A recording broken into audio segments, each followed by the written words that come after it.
my friends, today we are going to look at how to use Microsoft Excel. So what do you have to do?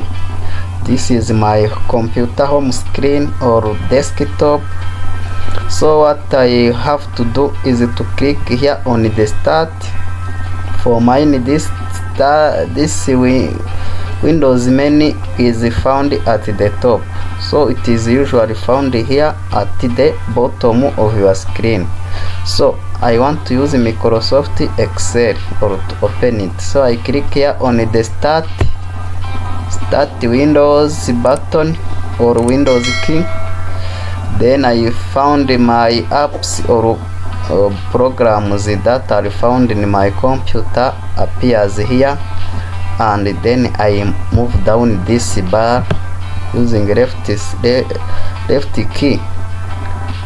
key below the touchpad. So I move down and up, so I check if here there is Microsoft Excel. So here I don't find it easily, but that don't mean it is not installed in my computer. So if I don't find an app or a program there at the start here, what I have to do is to click on this search icon. Click on the search icon, then type what I want here, Excel. So here I find the Excel 2016. Open it by clicking one click on it. Then my Microsoft Excel is starting. So if it appears like this, first of all you have to close this. No need of going find that notification. What you have to do is to close. So here we have different templates. Templates means the format. For example, I want to prepare my Excel document in the form of this, or in the form of this blood pressure tracker, in the form of sales report, in the form of time card, in the form of personal monthly budget. So if I don't need them, or my Excel needed to be special, or I want to start from the scratch, what I have to do is to click here. Sorry, I was interrupted by one of the templates. So what I have to do is to click on the file and then new. I want to show new a blank workbook or a blank document which is empty, so that I will type my own things and prepare my own style or format. So I choose blank. By clicking on blank, you will find a workbook like this. This is called a workbook. This page with the squares and or rectangles is called the workbook or sheet. This is a sheet one. So this is a blank workbook where I want to type my own work or document, to insert my own data. So what I have to do is what? So each square here is, or each rectangle here is called row. Is called cell. A cell is a junction or intersection between columns. This top to bottom line is called the column. Columns. So the line that from top to bottom is called the column. I think here you see that I am on column A. So this line is from left to right are called rows. So here a cell is in a junction between a row and a column. For example, here I'm in column B, row 2. So this cell is called B2. Column B, row 2, B2. If I click anywhere randomly like this, it shows me it is M15. Here they are the name of the cell or name box, M15. If I click here randomly, Q17 means column Q and row 17 here. So when you want to prepare your document in Microsoft Excel, you have to put your data in the cells or in every cell. What you type, what you write must be in a cell.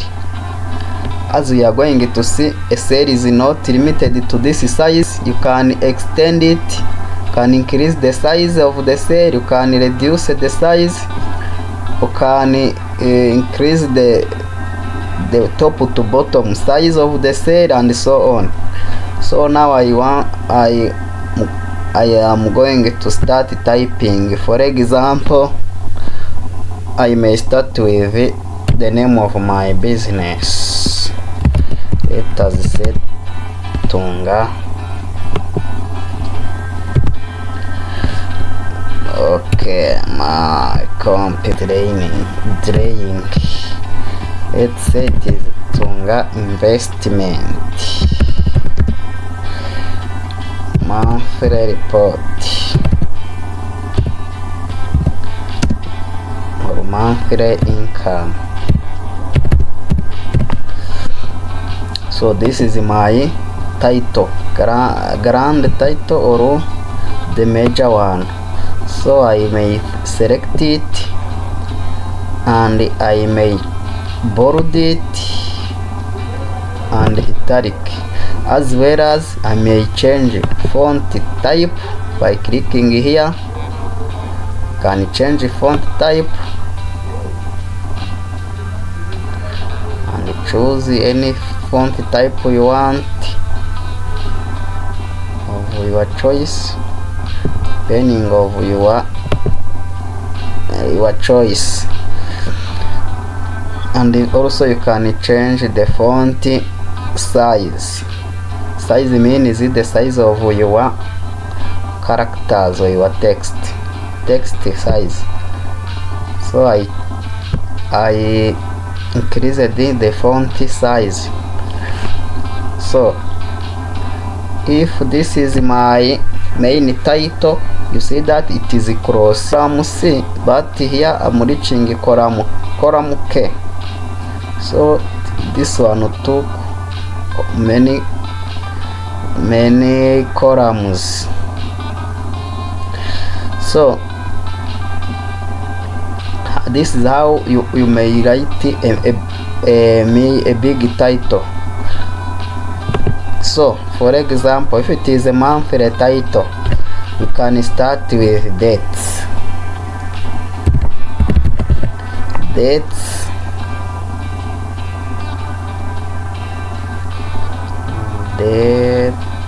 Days. For example, my income with days, I can put here money or amount of money I earned on every day. Expense, the saving or the remaining money. So as well as if these are the titles, you can select them and highlight them as titles. So to highlight a text or any word in Excel, you have to double click on that cell so that you see the cursor ticking, select the word and then change. You can change font and also colors and so on, whatever you want. You can even change color, you can do whatever you want after clicking on the word. Then expense, what I need is to make it bold. So for example, monthly income, let's say this month is for March. Let's say it is March or no, February.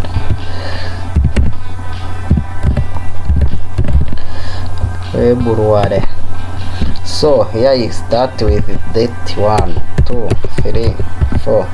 So it is not necessary to write this 1 up to 30 or 28.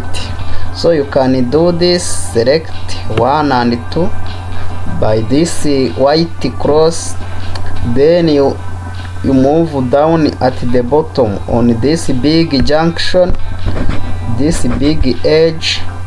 Then if the cross turn is black without direction like this one, or click or hold the left button, left mouse button, and then you use mouse or touchpad to move down and down. For example, after reaching here, I do like this, 26. So I may have 27, 28, 29. So here I want to say days. For example, days is Monday.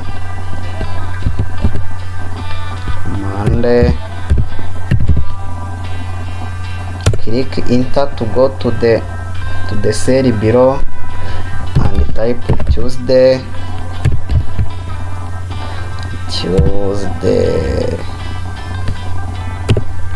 Again enter. Wednesday. Hit enter again. Thursday. Hit enter. Friday.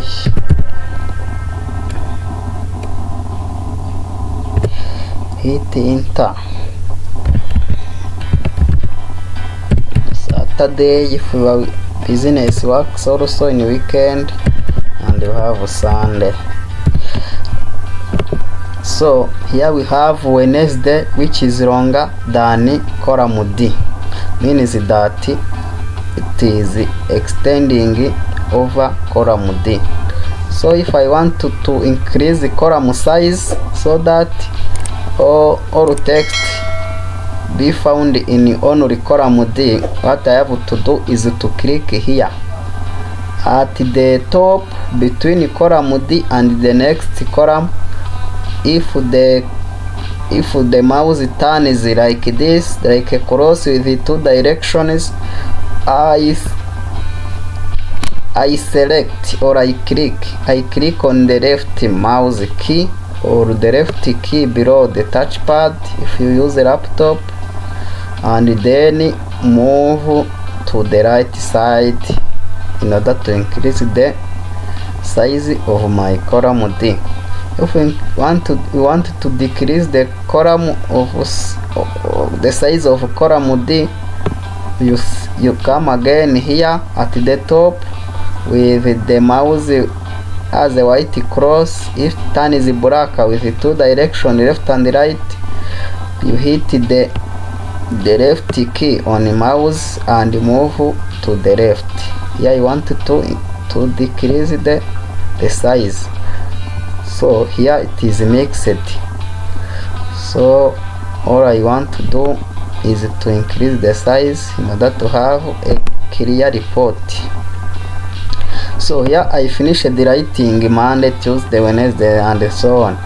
So what I have to do is to do what? In order to have my progress without repeating, I may select my days like this, all of them, and then I white cross. After selecting, I come with white cross and make and reach this end, which is very highlighted or very big edge corner. So I hit the left key of mouse and move down to the last day of my month, which will be on Monday. I think it is clear to everyone that it is not necessary to keep writing, repeating, because here there is Sunday, Monday, Tuesday, Wednesday, Thursday, Friday, Saturday, Sunday, again Monday, Tuesday, so on, like that. So what I am going to do, so for example, this date have a big column with a big empty space, so I may decrease this empty space by coming here at the end of column C and reduce the size of column C. Then after that, I need to put money here. For example, it is money in dollars. I might have 120, 12, 38. For example, it is from any small business. Yes, very small one. So it is an example, no need of putting big numbers. I don't need such big numbers. So it is a simple, just a demonstration. So after that, I may have and 90, 50, 55, just two numbers. Yes, so 60, 45, 36, and so on. So here I skip the cell.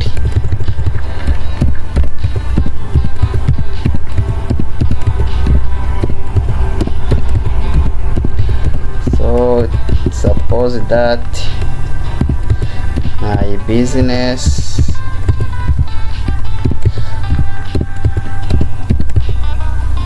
is like a YouTube channel which is very small and earn less money.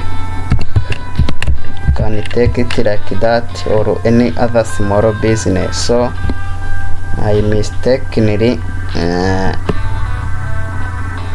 go beyond my month. So if you want to delete like this, if you want to delete those numbers or those ones which are not necessary in Excel, you select them and you hit a button on your keyboard of computer where there is a word delete. If you want to delete context or text at once in different cells, you select them and you don't use a backspace, but just use a delete button of your computer, then all are gone. So here I may have total. I may put here total, the total of my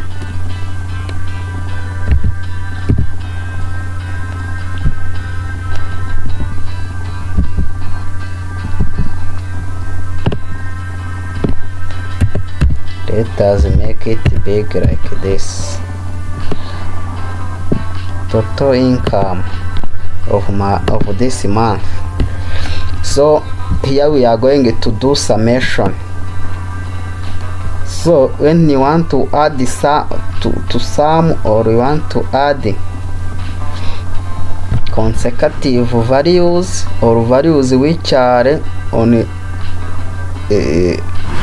in the same or next to one, means all are on one line. If all your values are on one line and they are in numbers, no text, no symbol like dollars and so on, if don't use them. If you want to add the dollars, you may put it here in the title. If you here you add the dollar, that will be a challenge. So if we want to add these numbers which are in the same line and they are all numbers, select them from the first to last one is 8. Then also add a cell where the totals will be find or will be put. The value of total will be put here, or summation, in this empty cell. So you have to add an empty cell where your totals or your summation will be found. So after selecting this, I make sure I am at home menu. Then I move to the right side, move and reach here auto sum. Click to auto sum. That is the simplest way of adding or summing up different numbers. So this is my total sum of $1905 in 1 month, in this February month. So after this, I may put here expenses which are less than my earning in order to remain with saving. I may put here I spent $1, $2. Let's use one number for expenses in order to have a clear saving, in order to have a bright future. Let us save. But also you may spend more than what you earned. For example, if it is a day of paying your rent, or you buying your subscription of TV or internet, whatever, so it is not mandatory to spend less than your earning. So it is good, but it is good to spend less than income in order to have a saving. So here I don't need here this value, because also I am going to sum up my expenses. If I need to sum up my expenses, I select all of the values from first one to the last, and also add an empty cell where my results will be put. So my results will be put here. So I make sure that I am at home menu and hit this auto sum and check for my result. My result is 296.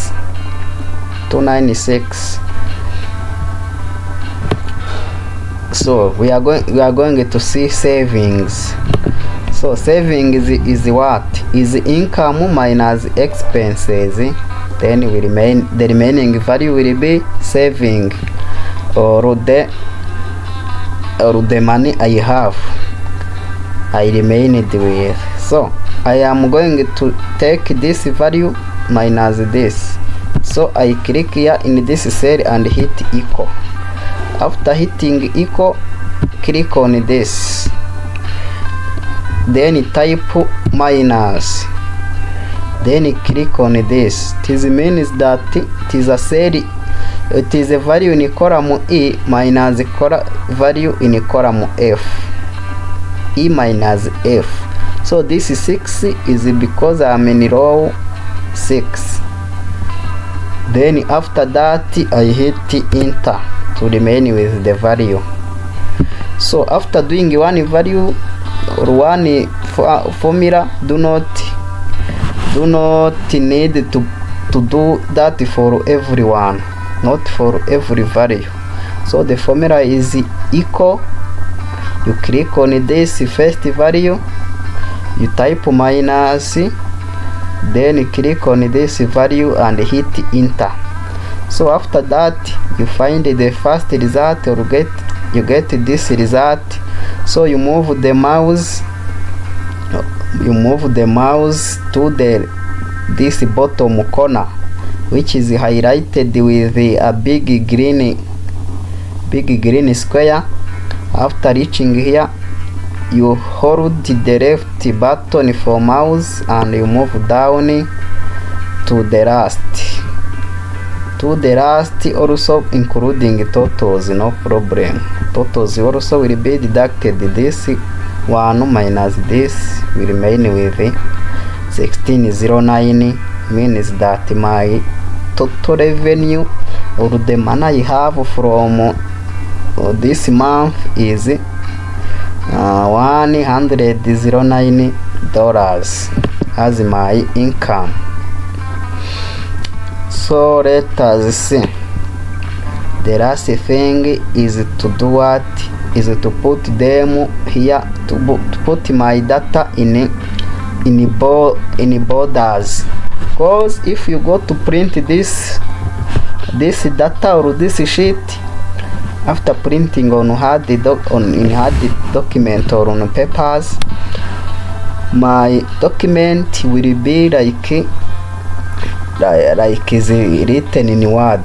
There will be no table. So if you want to add a table on your data, all you want to do is to use this called the borders. This function called the borders. So to put borders, you have to select your data. For example, starting from date up to savings, then you move down. So if you want to select, you have to hold the left button of your mouse. So after selecting, I click here on the side of this window, this one looking like a glass window.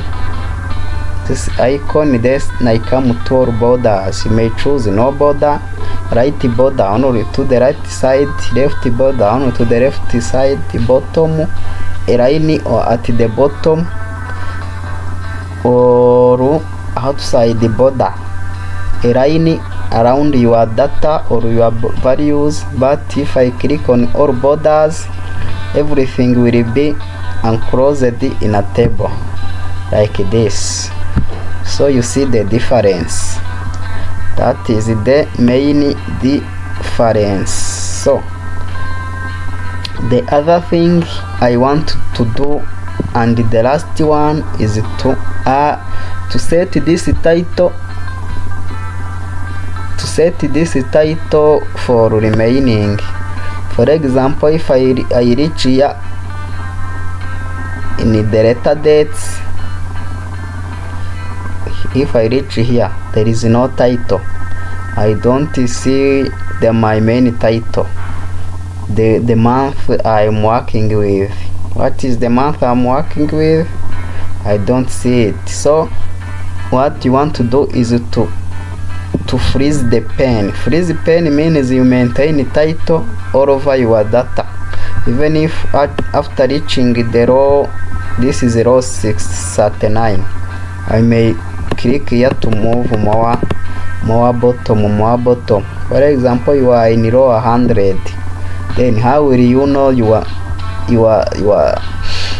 title? How will you get your title? it is not necessary to again move up to check the title, but you may fix it to appear all over the data or all over the pages you will scroll.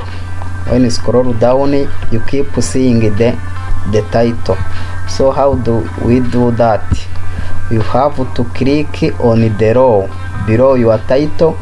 The row below my title is this row which appears February in it. So this is row number 4. I click here in row 4. After clicking here on number 4 on this row, I come here on the penny. Where is penny? Let's check here view. Okay, in view icon, not home, you skip home, skip insert, skip layout, you skip formulas, you skip data, you skip review, you go to view. Click on view. Here there is freeze pens. Also I click here on freeze pens and again click on this freeze pen. Freeze pen, it means the row at the top is freezed. The row at the top of my selection will be freezed. So let us check. So I scroll down and I keep seeing the title as I said. Thank you for today.